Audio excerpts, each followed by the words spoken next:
Assalamualaikum warahmatullahi wabarakatuh. Kembali lagi bersama saya Satria Ponde dan Inu. alright, kami berdua ini ada agenda baru ya, Nun. Itu kedengaran lo Iya. nanti. Aduh, Nanya, maaf. tenang aja kakinya ibu ya, jangan kakinya jangan main. Itu nanti ada yang nongol. Soalnya cerita kita kali ini adalah agak serem dikit. Mungkin pintunya ditutup kali dulu ya. Jendela. Oh, ya jendela bukan pintu. Ya jendelanya ditutup, blindnya kita tutup dulu takutnya ada yang ikut gabung sama kita. Mas jangan ngomong kayak gitu. Kenapa? Kan lebih seru misalnya kalau ada yang gabung. Ya Nah, sekarang kalau mana ada kayak gitu. nggak apa-apa kalau ada yang gabung biar Iya Mas, seru. gabungnya sama Mas aku nggak mau. Mana tahu ada yang ngintip tuh, masih ada tuh. Ya betul lah.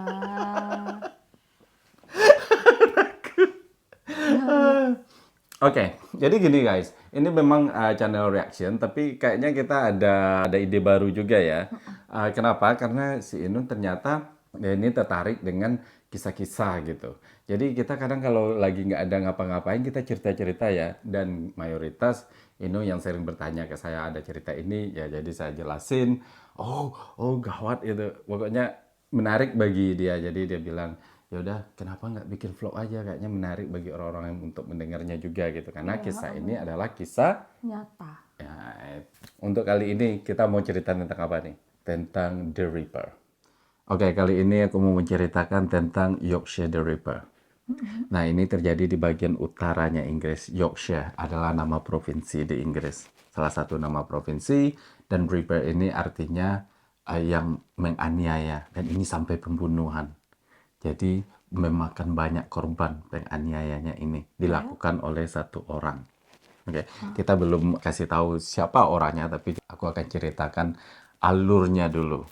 Oke, apakah itu pemerkosaan, bagaimana dengan polisi, sampai-sampai korupsi. Pokoknya ini kisahnya ini menyebar ke seluruh Inggris akhirnya dan sampai ke seluruh dunia. Ini disebut juga salah satu tragedi pembunuhan berantai yang terheboh Oh ya? di Inggris. Nah, pada tahun itu, tahun 1975-an, itu dimulai kasusnya itu ada pelaporan seorang wanita dibunuh. Waktu itu Inggris krisis ekonomi. Jadi banyak sekali orang-orang itu yang kehilangan pekerjaan, perkelahian antar rumah tangga, jadi banyak juga ibu-ibu yang single mother. Iya. Jadi untuk menyambung hidup, banyak sekali perempuan di Inggris waktu itu. Jadi, sekarang ini mungkin di Inggris kalau orang nggak peduli, mau kerjaan apa itu urusan mereka, orang masih tidak mendiskriminasi. Ya. Tapi zaman dulu, tahun 1970-an itu, budaya dan adat di Inggris masih kuat. Nah, kalau ada seorang yang bekerja yang tidak sesuai dengan etika, dengan kebiasaan sehari-hari, nah itu di Inggris akan di-judge dan dianggap sepele, bukan serius. Polisi mendapat panggilan ada korban mayat ditemukan di sana. Nah, mereka ya kayak nggak terlalu peduli-peduli amat gitu. Oh Biasa biasalah aja. gitu. Ya kan, karena waktu itu orang-orang pun juga banyak yang ya udahlah itu mending mati gitu kan. Ya Begitulah udahlah, kasarnya gitu. biar mati Biar aja gitu. iya banyak yang kayak gitu. Kasusnya nggak terlalu ditanggapi. Cuman ya adalah investigasi, tapi polisinya ya cuman pelacur. Kayak cuman formalitas aja ya. Iya, kalau sekarang kan jangankan binatang aja, anjing aja yang mati di Inggris, itu juga diselidiki karena nyawa sekarang benar-benar di kasusnya harus jelas gitu. Maksudnya dihargai nyawa manusia, apalagi manusia sekarang. Tapi 2 bulan setelah itu ada lagi mayat ditemukan, itu nggak jauh dari tempat komunitas imigran. Nah, jadi polisi ini asumsinya, judge-nya itu, oh banyak imigran di sini pas baru nyampe di Inggris itu, mereka susah dapat kerja, mereka diintimidasi, jadi kerjanya itu banyak yang ya mabuk atau apalah gitu kan, frustasi gitu kan. Jadi orang-orang kira pasti salah satu di tempat imigran. Namun karena kawasannya imigran itu ada orang kulit hitam yang agak sangar bagi orang sini ya. Kalau sekarang kan kita nggak boleh kayak gitu. Iya. Kalau dulu itu mereka udah judge aja, oh orang kulit hitam berarti orangnya preman. Mereka nggak mikir-mikir kalau bunuh orang. Dan makanya itu polisi banyak mikir kalau itu adalah yang pelakunya imigran, orang kulit hitam lah atau orang mana lah gitu ya kan, pokoknya bukan orang putih. Karena waktu itu masih ada rasis di Inggris. Jadi ditemukanlah di beberapa spot di kawasan residen dari orang imigran ini. Nah, orang mikirnya gitu. Masih tidak begitu ditanggapi oleh orang karena yang ditemukan itu masih Sama, maksudnya sama pekerjaannya. pekerjaannya. Iya. Kenapa kok mereka nyari, maksudnya kayak buat bunuh? Nah, itu satu jadi pertanyaan, tapi karena baru 2 korban, orang nggak mikir apa motifnya. Orang masih mikirnya ya mungkin pelanggan yang lagi mabuk, ya udah bacok aja ceweknya gitu loh. Habis itu ditemukan lagi korban sampai ada korban yang selamat. Ini udah korban yang kelima gitu. Itu jarak antara satu korban sama korban berikutnya itu paling ada yang 3 bulan, ada yang 2 bulan. Jadi berantai banget. Nah, ada salah satu namanya Maureen. Nah, Maureen ini selamat. Korban yang kelima ini. Itu korban yang kelima. Korban yang kelima ini. Jadi dia itu selamat, tapi kakinya kalau nggak salah apa badannya dibacok, tapi kepalanya dipukul sama palu. Cuman masih hidup dan dibawa ke rumah sakit. Tapi si pelaku ini mukulnya dari belakang. Mungkin kelihatan ada motor lewat atau mobil lewat gitu kan, kabur, dibiarin korbannya di situ, belum mati, cepat dibawa ke rumah sakit, tapi si korban nggak tahu orangnya seperti apa, nggak ingat, dan apalagi kepalanya yang kena. Jadi kasusnya itu nggak ada bukti ya kan. Beberapa korban ternyata bukan. Jadi polisi bingung saat itu. Kan yang korban kedua, Ketiga sampai keempat dan kelima ini bukan pelaku. Kok mau dibunuh juga. Dan ternyata karena zaman itu perempuan yang bukan melakukan hal buruk itu perempuan disebut respectful. Jadi perempuan yang dihargai gitu. Barulah polisi dan rakyat di setempat, oh ini ada apa ini kan? Kalau dulu pelacur yang dibunuh oke lah ya. Nah sekarang ini bukan pelacur lagi katanya kan. Akhirnya kasusnya semakin dianggap serius oleh kepolisian. Sampai karena bukti-bukti yang mereka temukan itu tidak terlalu banyak. Yang ada cuman jejak dari mobilnya dia di tempat perkara. Jejak ban.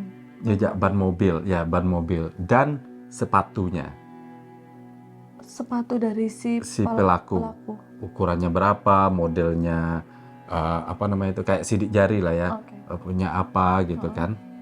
Jadi polisi cuman modalkan itu bukti kan, jadi susah juga. Nah, waktu dulu itu belum ada yang namanya DNA, tes DNA. Sidik jari juga. Sidik jari udah ada, cuman DNA belum ada waktu zaman itu. Itu yang memusingkan polisi. Tapi polisi karena udah korban dalam jangka waktu yang tidak berjauhan jaraknya, itu semakin bertambah. Polisi akhirnya mengumumkan ke radio, koran, majalah gitu kan. Apa sih motif kamu gitu? Iya. Kayaknya kamu kali ini salah korban katanya. Sebelum ini kamu kan membunuh semua. Nah sekarang kok beda gitu. Respectful woman katanya. Wanita yang dihargai. Jadi maksudnya janganlah salah korban maksudnya gitu kan. Maureen ini karena dia yang selamat, jadi polisi nyoba bawa dia ke tempat keramaian kayak ke pub atau apa gitu kan. Mana tahu dia bisa mendeteksi mungkin suaranya atau seperti apa gitu kan, minimal bisalah membawa pikirannya lagi balik gitu kan. Waktu dipukul dia agak-agak kayak hilang ingatan. Hilang ingatan sih, nggak kejadian itu kayak samar-samar mungkin di ininya dia. Cepat kan. Tapi kalau dia lihat si pelaku mungkin bisa membuat jelas lagi ingatannya gitu loh. Tapi nggak ketemu, fail, gagal trik seperti itu. Si muridnya juga nggak temuin. Dan akhirnya diarahkanlah sekitar ratusan polisi untuk mencari ini. Investigasi udah mulai serius. Nah, karena bukti-bukti ini nih yang sangat minim, jadi itu yang paling menyusahkan polisi di saat itu. Tambah lagi isu-isu ada hubungan-hubungannya tentang pelacur. Jadi investigasi ini memang memakan waktu dan cenderung tidak berhasil. Beberapa bulan berikutnya terjadi lagi pembunuhan. Temukan lagi mayat, tapi agak jauh dari Yorkshire. Adanya di Manchester. Yang kejadian pertama ada di Yorkshire, cuman di sekitaran itu aja. Nah ini di Manchester, di tubuh korban itu ada 5 pounds yang uang kertas. Di sana itu polisi mikir ini adalah bayaran dari si pelaku gitu dari si pelaku ke korban. Karena korban diduga pelacur ya kan. Oke. Tapi mungkin benar atau enggak itu juga enggak jelas. Dan dari uang 5 pounds itu, karena di waktu dulu itu berdasarkan sumber bayar itu 10 pounds, 200.000 di sini. Mungkin kalau di convert, kalau di translate sekarang, jadiin uang sekarang mungkin sekitar 100 pound, kayak itulah ya, 2 jutaan. Kalau waktu itu cuma 10 pounds, ya masih murah juga sih sebenarnya. Nah ini mungkin dapat bayaran 5 pounds, oke aja. Karena ada uang itu dan ada darah juga di sana. Di uangnya? Ya mungkin ada kayak luka gitu, tapi bukan dari golongan darah si cewek. Kalau DNA itu belum bisa belum ada waktu itu, tapi golongan darah bisa. Nah, karena ada darah itu diceklah golongan darahnya apa gitu kan. Nah, nama golongan darah paling ada 5 sekarang kan, A, B, terus O, iya. terus AB. B, ya kan? Ya, sementara di sini penduduknya berapa ya kan? Terus dicobalah lihat dari uang 5 pounds itu. Nah, waktu itu di Inggris uang 5 pounds baru itu, uang kertas itu limited. Jadi bisa dilacak distribusinya kemana aja. Nah, pas dilacak kan ada serinya. Ada nomor serinya. di uang. Dilacak ternyata didistribusikan ke Yorkshire. Nah di Yorkshire ini ada beberapa bank. Dari 3 bank ini mereka memberikan ke beberapa PT. Karena ini kasus sudah kuat banget ya kan, hampir bergiliran meninggal kan. Untuk memberhentikan itu ya walaupun dengan biaya yang lumayan mahal, waktu juga, akhirnya diinterview lah beberapa karyawan dari perusahaan itu. Tapi tetap tidak berhasil. Terus kayak gimana mereka buat ngedetek itu uangnya? Maksudnya berarti itu tuh kayak ngedetek uangnya tuh dari asal mula dari orang itu ya? Atau kayak gimana? Nah jadi kalau seri uang ini, kalau mereka lacak uang itu dibagikan kemana, kan di bank itu satu box ini atau satu segini dari seri sekian sampai sekian ada perusahaan yang ngambil gitu, yang nukar untuk bayar gaji karyawannya gitu kan. Nah kalau serinya tepat pelacakannya itu bisa jadi ketemu gitu. Nah kan uang itu nggak mungkin digumpal-gumpal kan kayak di bank itu kan teratur kan. Nah, waktu dulu itu juga serinya juga teratur urutannya. Kan di waktu dulu belum ada transfer gaji lewat bank, masih cash gitu kan, di amplop di amplop di amplop kan. Nah, habis itu cool maksudnya dingin kasusnya. Mungkin karena terlalu banyak kan karyawan yang mau diinterview dan polisi tahu juga waktu itu ya belum begitu serius-serius juga kadang ya kan, namanya kita aja kadang ada waktu malas atau apa ya, mungkin kecolongan atau apa kita nggak tahu. Dan akhirnya kasusnya diam lagi. Nah beberapa bulan setelah itu jatuh lagi korban namanya Merlin, tapi tidak meninggal, selamat. Itu selamat juga kayak yang sebelumnya. kayak yang sebelumnya. Nah ini selamat, namun dia juga ingat orangnya. Dibawa lala ke kantor polisi, orangnya dia tahu, wajahnya dia lihat, tapi Iya. dia lari dan dia selamat. Nah, pas di sana waktu dulu itu orang ngelukis wajahnya, kamu liatin ciri-cirinya seperti apa gitu kan, berambut begini atau begini. Jadi dilukislah wajah orang itu dan disebarkan. Kalau ada yang lihat ini, yang lihat itu, kayak gitu. Ya tetap aja nggak berhasil karena banyak gambar dan orang juga nggak begitu apa ya. Kita kadang lihat-lihat gambar kadang beda ya kan, asli dengan Asli sama gambar ya kan. iya.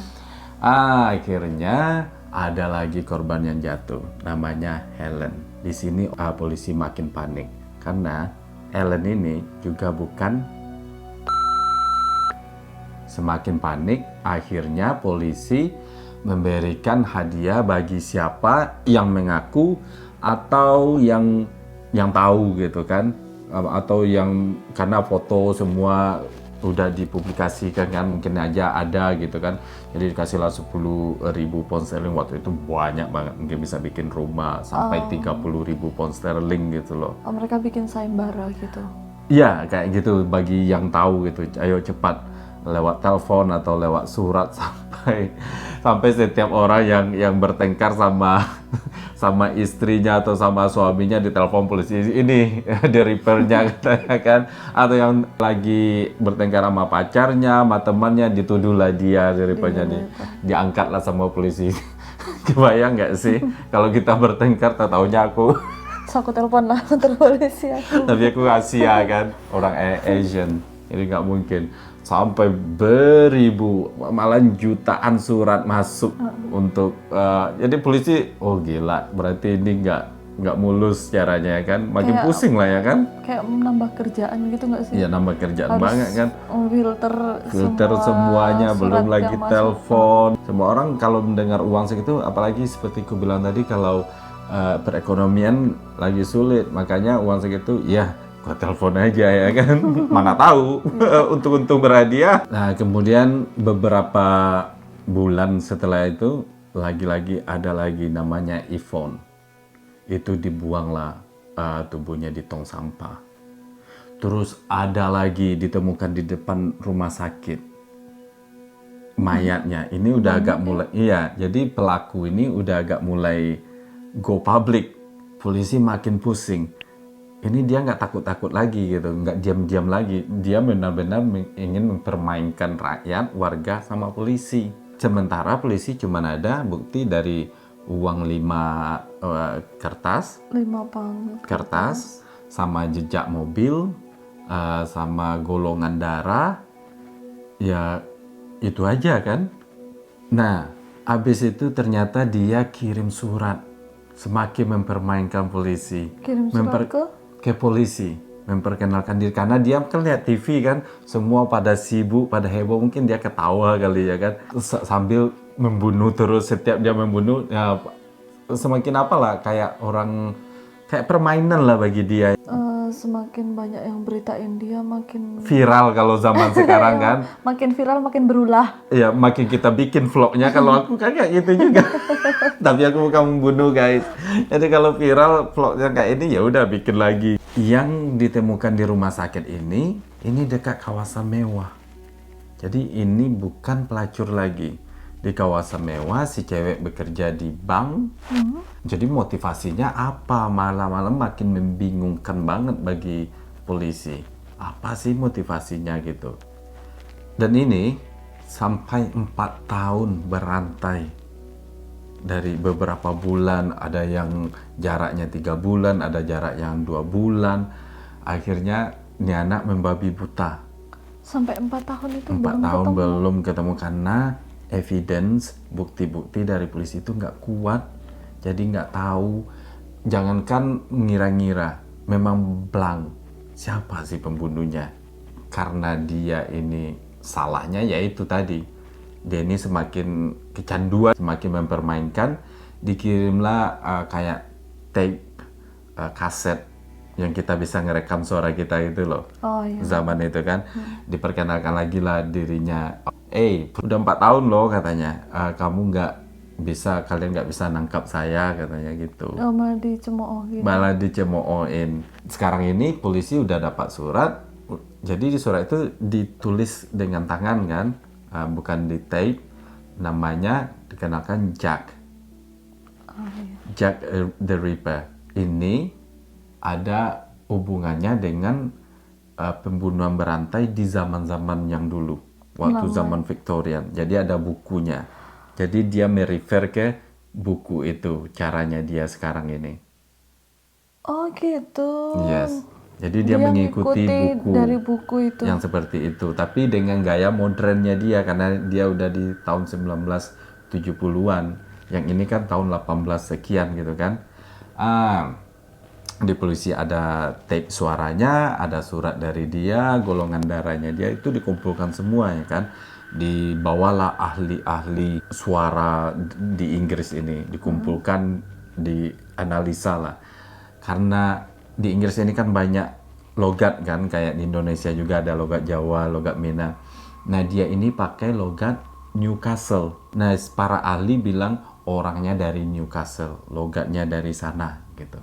Jadi polisi fokuslah ke sana. Ke sana. Oh berarti orangnya bukan orang Yorkshire, bukan orang Manchester, orang ini di Newcastle. Diinterogasilah banyak orang di Newcastle itu, tetap aja tidak ketemu. Karena situasi sudah mulai sangat mencekam di Yorkshire ini, mungkin hampir di seluruh Inggris ya kan, tapi fokusnya kan di Yorkshire ini.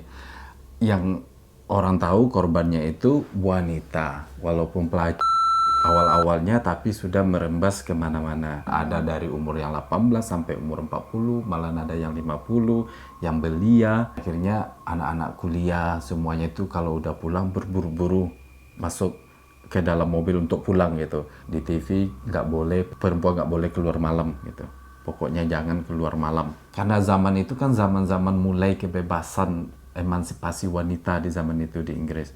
Orang-orang yang udah biasa keluar itu kan ditahan untuk sampai kapan kami untuk nggak boleh keluar, ya kan? Kok cuman wanita aja? Jadi ada politik antara wanita merasa didiskriminasi loh. Tapi benar juga karena polisi untuk melindungi juga, tapi kebebasan wanita sampai tidak menentu kan, sampai kapan. Akhirnya banyaklah protes-protes di seluruh Inggris, di seluruh kota, gara-gara si pelaku ini, si pembunuh berantai ini. Nah, karena kejadian ini nggak tahu sampai kapan kebebasan wanita udah di limited, semua pada takut, akhirnya ada cewek yang nekat. Karena zaman dulu ada zaman punk, ada juga cewek yang agak berani gitu kan.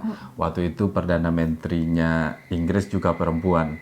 Jadi perempuan waktu itu udah mulai bergabung lah dengan organisasi, atau jadi wartawan, atau jadi apalah gitu kan. Nah cewek ini, gua nggak peduli, gua mau keluar katanya. Pergilah dia ke nightclub. Pas jalan pulang, dia sebenarnya berdua, tapi teman yang satu ini udah ada yang jemput atau apa gitu. Nah tinggallah dia ini yang satu pulang. Jaraknya nggak jauh sebenarnya dari rumahnya dia. Perlahan dia jalan. Ternyata ada bunyi suara orang melangkah juga di belakang. Terus? Pas dia lihat, laki-laki. Oh dia sempat lihat. Terus dia langsung dong mikir, oh ini The Reaper-nya kayaknya ini gitu kan. Walaupun enggak, walau apa. Karena ini udah berita dunia, berita nasional, semua orang udah tahu gitu kan zaman itu. Larilah kencang, semakin dia kencang, Dikejar. ini semakin dikejar, semakin kencang juga gitu. Akhirnya kena juga. Kena juga, tapi dia nggak mati, selamat juga. Dibawa ke rumah sakit. Mungkin namanya kejadiannya mungkin nggak tepat, dia pun juga lari. Kayaknya kalau korbannya lari, itu kayaknya selamat. Kayaknya kayak gitu. Karena dia kan mengintainya di posisi-posisi yang tepat gitu kan, yang benar-benar diam. Tapi kalau dia dapat ceweknya di sana, atau masuk dalam mobilnya misalnya kan, Misalnya pelacur dibawa dalam mobilnya kan mudah dia bunuh. Tapi kalau si korban bisa lari, bisa kabur, nah besar kemungkinan si korban selamat. Nah dia selamat tapi tetap cedera gitu kan, masuk ke rumah sakit dan dia nggak mau ceritain. Kenapa?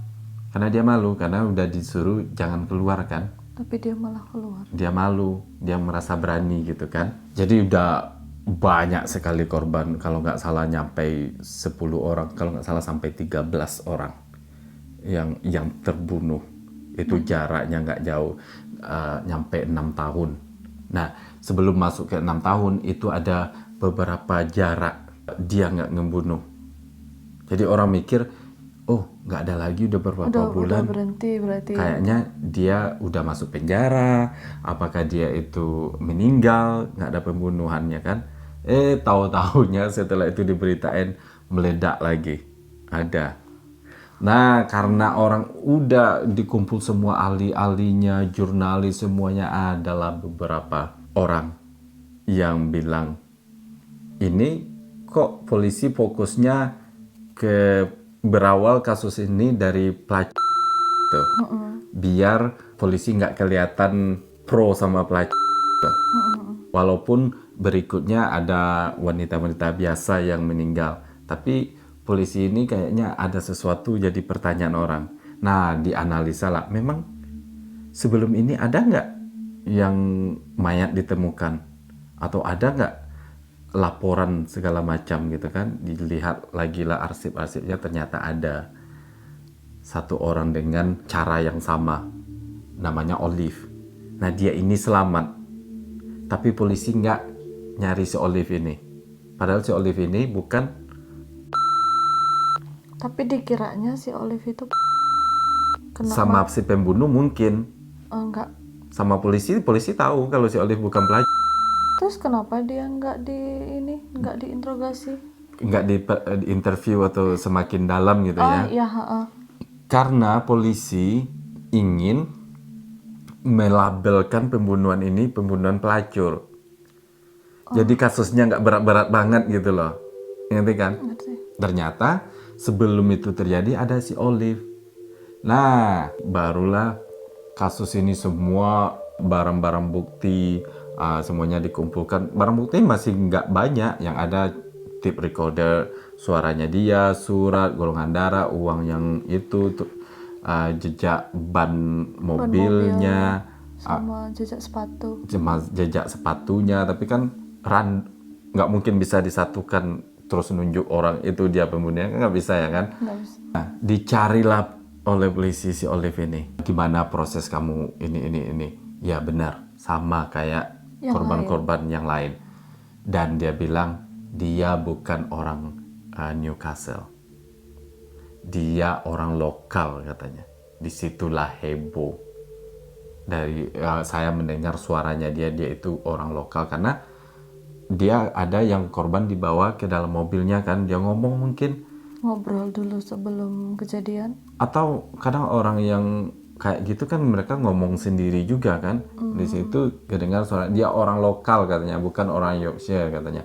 Heboh lah ini semua media. Berarti polisi nggak kompeten ya kan, nggak tahu ngabis-ngabisin uang sebanyak itu, nyampe berapa ratusan miliar yang habis rupiah ya untuk investigasi ini dalam jangka 5 tahun. 5 tahun. Akhirnya tetap aja, walaupun si Olive tahu orangnya lokal, cuman mengecil ruang lingkupnya gitu kan. Jadi orang nggak mikir lagi orang Manchester, orang mana-mana, tapi udah jelas ini orang lokal. Jadi diketok-ketok lah pintu orang lokal, diinterview lagi sama polisi. Ya berapa ribuan orang dengan melihat apakah sepatunya mirip atau apa gitu kan. Polisinya datengin Rumah, ya nyari laki-laki dengan kriteria seperti itu, dengan bukti-bukti lah, ukuran sepatu, terus dengan wajah dan lukisan yang dilukis itu kan, foto-foto yang disebarkan, tapi tetap aja tidak ketemu. Akhirnya ada polisi yang lagi tugas di jalan Jadi orang ini kan dari jejak ban itu ada radial atau apa gitu kan. Mereka kan bisa analisa ini PT-nya dari mana gitu. Oh iya, ada Mobil yang mereknya. diproduksi apa gitu yang memakai itu. Jadi orang fokus mobilnya kayak sedan kayak gini gitu kan. Jadi adalah petugas di pinggir jalan lihat oh mobilnya kayak itu. Kalau mobilnya mirip-mirip kayak itu mereka akan investigasi, minimal mereka bertanya. Nah, ada mobil, ada perempuan di dalam.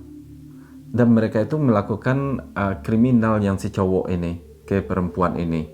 Karena kasus ini heboh banget ya kan. Jadi setiap jalan banyak spot-spot yang ada polisi berdiri di sana melihat jenis-jenis mobil ini seperti apa gitu kan. Kalau ada yang mirip mereka tanya, ketok pintunya. Nah ini polisi yang baru-baru gitu, yang belum berpengalaman, nggak kayak intel atau detektif gitu kan. Nah dia ini berdua nih, dia lihat ada mobil, ada cewek di dalam. Kayaknya si cowok melakukan kekerasan kayak apa lah gitu. Ya wajar waktu dulu itu kan cewek kan nggak terlalu ini kan dihargai, belum ada hak-hak kayak gitulah, gampang lah gini-giniin cewek gitu kan. Diberhentiin, dah dibawalah mereka ini ke kantor polisi untuk ya diinvestigasi lah, bukan dengan masalah repair ini, nggak ada hubungannya, ini masalah mereka berdua gitu kan. Dibawalah ke kantor polisi, nyampe di sana di interview, polisi ini lihat-lihat ke wajah si cowok ini, terus setiap foto kan ada foto si repair ini Mirip. mirip gitu ya kan, ada kemiripan gitu. Cuman dia belum pasti nih. Dia mikir, oh mirip. Dia mikir, dia pergi aja sendiri tanpa disuruh sama bosnya, balik lagi ke tempat kejadian di mana dia nangkap pasangan ini, cewek cowok ini. Dilihat di sana, ya namanya polisi ya dilihat lah apa ada yang bisa dibawa bukti atau apa gitu. Ternyata di tempat itu ditemuin kampak, ditemuin semua alat-alat, obeng, palu, pisau, semuanya yang digunakan untuk membunuh. Di tempat kejadian yang nemuin mereka berdua di dalam mobil. Dalam mobil itu. Alatnya itu bukan di dalam mobil atau di luar dari mobil. Di luar dari mobil. Berarti mereka, Jadi berarti di dia semak udah belukar. nyiapin Yes, alatnya dulu. alatnya sudah ada di sana, tapi bukan di mobil alatnya. Jadi bawa perempuan itu ke tempat itu, Ke tempat yang, oke. di mana alat dia sembunyikan, ya barulah dimutilasi, pokoknya dianiaya sampai mati gitu. Berarti dia udah ngerencanain dari tempatnya Di mana yang mau diiniin gitu. mau eksekusi di mana. Ya, eksekusinya. Jadi tinggal jemput cewek, kalau udah dapat masuk ke dalam mobil, atau ambil cewek di jalan, bawa mobil, bawa ke tempat di mana dia melakukan mencincang atau apa. Ya kan? Nah, Banget gak sih kayak gitu? ah? Nggak kebayang kalau dia nyiapin alat-alatnya itu loh. Ya. Kok bisa kepikiran nyiapin alat-alatnya ditaruh di situ? Gitu. Akhirnya di sanalah polisi langsung senyum-senyum, kita dapat orangnya 6 tahun, itu sekitar 13 yang mati, yang dibunuh, belum lagi yang kabur, yang hilang pikiran karena dibacok. Jadi bukan karena dia itu ketangkap, bukan karena ada kayak disergap, enggak, karena keberuntungan dari polisi yang tidak berlevel lah, belum begitu tinggi jabatannya. Itu semakin heboh di media. Bukan polisi yang ditugaskan untuk menanya-nanya. Dan ternyata dia itu sudah 9 kali diinterview sama polisi. Dia bilang, dia belak-belakan aja waktu ditangkap itu, waktu dia mengaku, kamu ya yang rappernya, kami ada bukti bla bla bla bla, wajahnya mirip segala macam. Dia ngaku iya saya, katanya. Terus Dan kamu yang membunuh ini, ditulislah list nama-nama yang ini, ya itu mayatnya saya lempar di sana, saya taruh di sana, kayak gitu. Masih ada lagi yang belum ditemukan, dikasih tahu tempatnya di sana, memang benar. Gitu. Nah, dia juga bilang sebenarnya saya udah ketangkap dari Tahun-tahun dulu. sebelumnya. Ya, seandainya polisi lebih cermat katanya, makin jelek lagi nama polisi. Polisi dibilang nggak kompeten, korup, segala macam ya kan. Kalau kamu lacak uang itu katanya, sampai benar-benar teliti, kamu tertuju ke saya katanya. Kan berarti uang itu dari dia. Memang uang itu dari dia. Maksudnya Dia bayaran. bayaran ke cewek itu. Kalau kamu lacak seriesnya itu teliti dari perusahaan, dikasih ke siapa secara detail, dia bakal ketangkap katanya. Dan dia juga di interview, salah satu interviewnya dia memperkenalkan namanya itu The Reaper. Kan gitu kan, namamu siapa? Saya The Reaper, tapi polisi nganggapnya masa sih kayak gitu kan. Cuman ngerjain tugas saja gitu, ya udah interview udah, tapi nggak selidiki. Dan ternyata ada polisi bilang pernah ke rumahnya dia, pernah berpikir kalau dia itu pelakunya. Jadi ada polisi, tapi nggak 100% gitu. Enggak, ya karena bukti-bukti nggak banyak kan, bukti-buktinya. Dia ada polisi ini ngaku kalau waktu dia ke rumahnya, dia lihat sepatunya mirip, tempat mobilnya mirip, gitu kan. Cuman itu aja, maksudnya ukuran sepatunya dari situ. Jadi dia 9 kali interview, tak ada satupun yang polisi yang punya nyali kalau dia yang pelakunya. Punya feeling kalau dia pelakunya gitu. Yes. Malah dia bukan orang top 40 yang dicari. Setelah interview itu kan disorted kan, dia bukan termasuk 40 suspek. Nah itulah guys, mungkin ada lanjutan berikutnya, nggak tahu. Tapi gini, sekarang udah jam berapa ya? Udah ngantuk. Itulah cerita kami malam. Mudah-mudahan kalian mengikutinya dan mengerti apa yang kita sekarang ini. Ngerti nggak? Nanti. Ngerti. So, thank you so much for watching. Assalamualaikum warahmatullahi wabarakatuh. Bye-bye.